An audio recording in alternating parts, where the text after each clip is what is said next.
Có một người đàn ông đã sống hơn 90 mùa xuân, vẫn ở trong căn nhà cũ mua từ những năm 1958, nhưng ông có khối tài sản đến hơn 100 tỷ đô. Ông không hào nhoáng, không phô trương, nhưng cả giới tài chính đều chăm chú lắng nghe mỗi khi ông xuất hiện. Warren Buffett không chỉ là một nhà đầu tư huyền thoại, mà ông là một biểu tượng cho những giá trị sống về kiên định cũng như trí tuệ. Ông từng nói, khoản đầu tư tốt nhất mà bạn có thể thực hiện đó chính là đầu tư vào bản thân mình. Trong video này, chúng ta sẽ cùng khám phá 10 bài học đắt giá của Warren Buffett. Tôi tin rằng những bài học này không chỉ giúp bạn có thể kiếm được nhiều tiền hơn ở trong tương lai, mà còn giúp bạn sống một cuộc đời đáng sống hơn. Ngay sau đây, chúng ta sẽ cùng khám phá 10 bài học thông qua phần chia sẻ trực tiếp của Warren Buffett.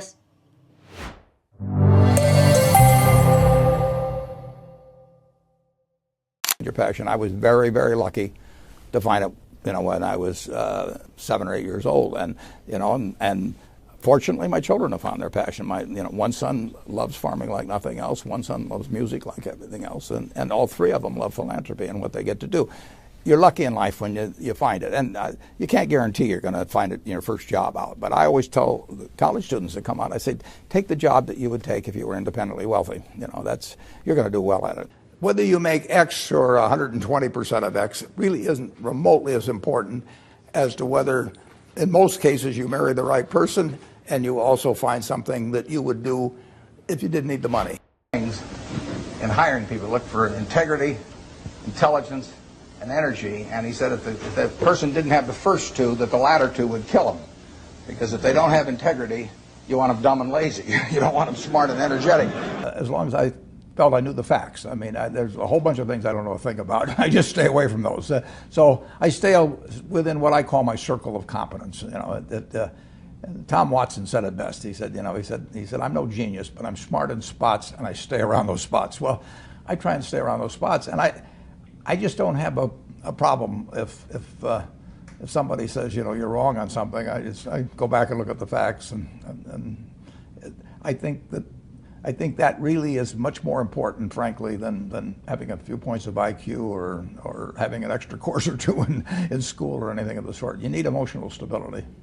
I just read and read and read. I probably read 5 to 6 hours a day. I don't read as fast now as when I was younger, but I read 5 daily newspapers. I read a fair number of magazines. I read 10Ks. I read annual reports, and I read a lot of other things too. So I've always enjoyed reading. I love reading about a margin of safety, that you don't drive a truck that weighs 9,900 pounds across a bridge that says limit 10,000 pounds, because you can't be that sure about it. If you see something like that, you go down a little further down the road and you find one that says limit 20,000 pounds, and that's the one you drive across. An entity that has durable competitive advantage, somebody that not only is doing well now, but will do well 10 or 20 years from now. And capitalism, when you have a wonderful business, it's like having an economic castle. And the nature of capitalism is that people want to come in and take your castle. Perfectly surprised at my days. They're very unstructured, no meetings, none. I don't like meetings. And I read a lot. I wish I were a faster reader. I'd get more done. But I do read a lot, and I'm on the phone a moderate amount. Our businesses run themselves basically out there. My job is allocating capital, and that's what I'm thinking about. But I don't like to have things all packed hour to hour to hour. And Bill and I are both extraordinarily lucky. We really get to do what we like to do, the way we want to do it, with people that we choose to be around, and they're terrific. We've really got everything our way, and we're very fortunate. And in his world, he has a different kind of pace than I have, but we both love it the way we do it. And my guess is that we're each the most productive in that particular mode too, because it fits our personalities and aptitudes. If you look at, I do believe in looking at history, and I like to study failure, actually. And my partner says all I want to know is where I'll die, so I'll never go there. And we want to see what has caused businesses to go bad. And the biggest thing that kills them is complacency. You want a restlessness, a feeling that somebody's always after you, but you're going to stay ahead of them. always want to be on the move. The danger would always be that you rest on your laurels. That is the key, to compete the same way when you've got 1.8 billion servings being sold daily as when you were selling 10 a day. And that restlessness, that belief that tomorrow's more exciting than today, you just have to have it permeate the organization. Ben Graham, he was your primary mentor, model?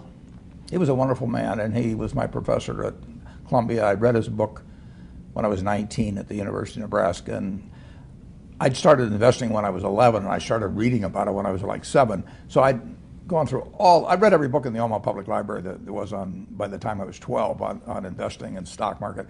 And I had a lot of fun, but I never really found out, I never got grounded in anything. And it was entertaining, but it wasn't going to be profitable. And then I read Graham's book, The Intelligent Investor, when I was at the University of Nebraska.